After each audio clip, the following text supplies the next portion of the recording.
What is happening, my squad, my children, my squadron? Okay, so I gotta be real. I've pumped roughly $400 into Raid Shadow Legends, and it kinda took me till now to realize for myself that the account isn't super special. What I find special instead is the amount of time I've invested in the game. I think about these champs in the same way I kind of formulate a fantasy football team. Like, maybe my favorite characters in any video game ever. And I've always had this thing about me where I can't help but take existing characters and form a fantasy fiction team, so to speak. So that weird quirk about myself is what made Raid so worthwhile to me. I had an addiction of different sorts not too long ago, and I've been trying to clean up my act everywhere.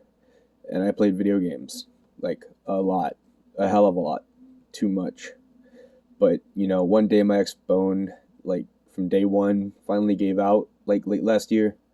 So around Christmas, when I needed a new console and they were suddenly all sold out everywhere, I was bummed during the holidays. Turned back to other habits, and my love life is the most complicated thing in the world. I won't ever get into it here, but I will say it was a depressing one, to put it mildly. And I remembered a Marvel game I used to play on my phone. I don't have a phone of my own for reasons. My laptop isn't a good one, and it's outdated, so BlueStacks wasn't helping me out any. If you don't know what BlueStacks is, too bad, I'm moving on. Raid Shadow Legends aggressively advertised at me at every stop because I'm a gamer, and I watch a lot of YouTube. Like, a lot. Like, a hell of a lot. Too much. I inspire fairly easily. I'm kind of still a child in that regard. I cling to hopes that might not be too real, even though I feel like I'm destined for so much more. I wanted to be a content creator, and then when I saw what it does to people, like making a video about parasocial relationships being unconscionably a bad thing, that was kind of toxic to me. Especially for someone who wants to be a content creator, because when Among Us came out, I saw Corpse Husband, a man I used to listen to read me creepypasta stories when I fell asleep, playing with PewDiePie. And it made me think I could be Jacksepticeye's friend or Penguin Zero's friend, because that game brought people together in a way I've never seen another game do. And something else I've noticed, like, who likes Pokemon? Who likes Nuzlocking? You. Yes, you. I don't care who you are. You watched Jaden Animation's Nuzlocke. I know you did. Don't lie to me.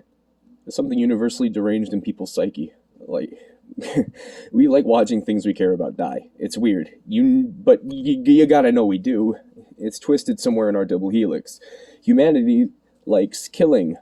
And you know what game has a lot of killing? Raid Shadow Legends. And you're controlling that entire team of 5 you yearn for when you play a MOBA without randoms to mess up your excellently calculated and meticulously thought out team.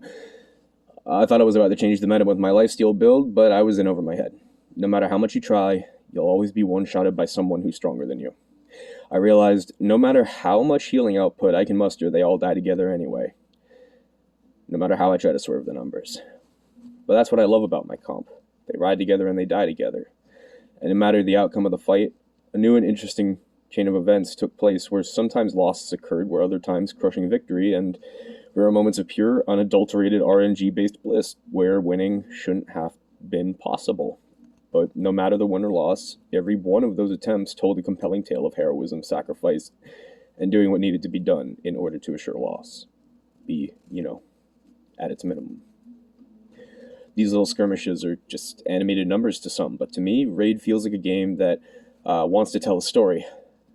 And storytelling is something I know how to do. While wanton murder is acceptable in the virtual world, video games also teach you neat concepts to wrap your head around. You also solve challenging puzzles, learn math, test your reflexes and hand-eye coordination, pick up new words from the English language, and most importantly, you're told a story. I hate Borderlands 3 for this very concept, but that's a video for later. Game of Thrones ending got one thing right. Stories bring people together. And Stephen Hawking can be quoted saying, "Artificial intelligence will be mankind's greatest enemy." Where does artificial intelligence exist? In video game programming. If mankind just came together to make the oasis from the movie Ready Player One, our beliefs and our hubris won't lead us to downfall, but to salvation. If you have hate in your body, throw it at the AI alongside your brothers in arms. Kill The clan boss. Raid teaches you that it doesn't matter what your team thinks of each other, as long as they work toward that common goal, having something to hate together. That is where the artificial intelligence comes into literally play. Randomly, imagine a Black Panther and a Grand Dragon fighting side by side against the Lord of Demons. Isn't there at least something poetic about that? I've never seen Lord of the Rings, but isn't there an exchange between characters not dying beside their one-time enemy but their lifetime friend? Doesn't that sound like a world you want to live in? Where nobody talks about what they believe but how to defeat the enemy in the field of valor? But I'm getting ahead of myself. I need to get back on topic. I mean, I've written a small excerpt to showcase my writing ability and hopefully widen some eyes. The scene opens on the frozen banshee's icy hands, polishing an arrow with a special brand of poison, inspecting its ebony edge as it began to glitter a sinister frosty hue. Her eyes settled on the double-edged weapons of her comrade Foley, preparing to douse the twisted blades in the same wicked toxins. The camera pans to the double doors, crashing inward to reveal the shining eyes beaconing from the doorway. Foley bolts into the room, eyes agleam from beneath the living armor, as he watched a little uncomfortably close, followed by a nonchalant Coldheart grinning from ear to ear at the sight of the Banshee's work on the heads of her arrows. Placing the one she was admiring back into its quiver, swinging the bag over her shoulder as she eyed the room, the Banshee couldn't help but grin at the childlike armor's fixation on her deadly design being applied, having to stifle a laugh as he rattled with anticipation. She had a feeling, though no face was concealed beneath the ornate helmet. Foley smiled from within. Coldheart saw their master rise from her dark corner. No hint of a reaction to the rabble that now plagued her peace. Stoically, she placed her crown atop her head, a delicate grip tightening around her scepter, the torch of the damned and the source of the ghost conjurer's seemingly limitless control over the wayward souls, so unfortunate to have caught her keen eye for talents. The miscreated monster, whom shall now be known as Mickey Monster, awakens with a gasp. The camera pans to the face of his comrades. The rector, with impatience, cocked her head toward the open door as she floated through the... The rector, with impatience, cocked her head toward the open door as she floated through. The black, ghostly mist that cloaked the floor in her wake dispersed within her silent glide. A smirk dawning her face, Coldheart turned to follow.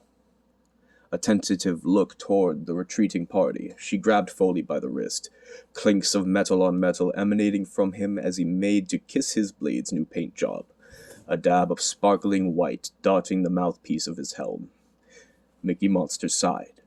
The darkness of the room is immediately cut as the zoom in on the monster's face now shows his sigh, building into a terrifying roar, his heavy footsteps kicking up loose stones and causing the interior of the cave to tremble at his presence. "It's the Rector!" they heard from beneath the heavy plate armor of the enemy commander. "She must be here for the dragon. Stop them at all costs. She cannot be allowed control over that monster." Drath gave a shadow of a smile at the poor wording. Cloaking the rest of her comrades, while they made their ways into position, she revealed herself in the shadow of Mickey Monster. She sent the creature forward with another ferocious growl. Mickey threw himself into the center of the militia force, attempting to impede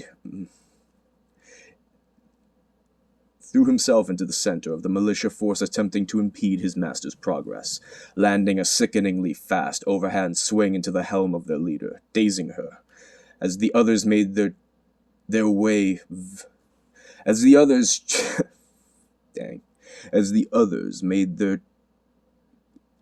Jesus Christ, dude. Sorry, there are typos.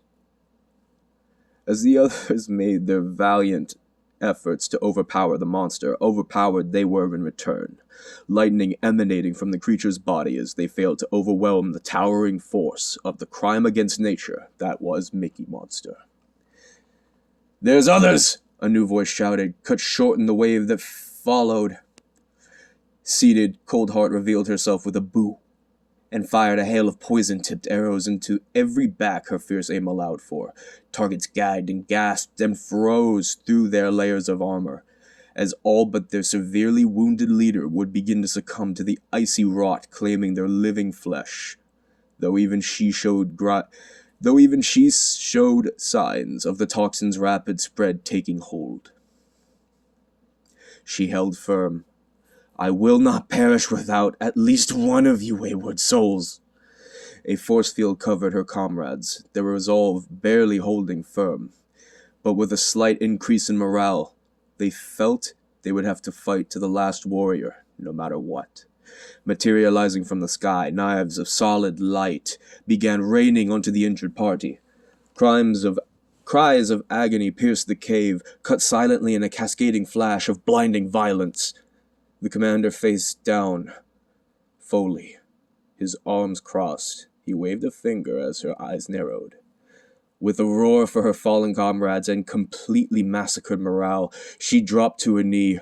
In a blur of motion, a shard of light passed through her skull and dissipated into glitter. The heavily armored badass finally dropping dead. Walking up to the bodies, kneeling with a pleased and happy smile at how the crystal corpses decorated the cave floor. Hugging Foley, the frozen banshee, in her excitement, planted an uncharacteristically warm kiss on his helm's forehead. A light cuts the darkness. A growl builds. A giant red eye glowing in the shadows, contrasted harshly against Foley's blue headlights. Banshee's face went cold, staring up at the looming creature that was their purpose in traveling to this location. Looming death, the dragon. Showing a razor-sharp maw caked with rotten blood in its smile as its terrible neck rose, flames licking through its teeth like the grate of a furnace. It stared infernal death on the duo. "Foley!" Coldheart cried, rapid-firing shot after shot into the creature's face and neck. It began to shriek in war cry.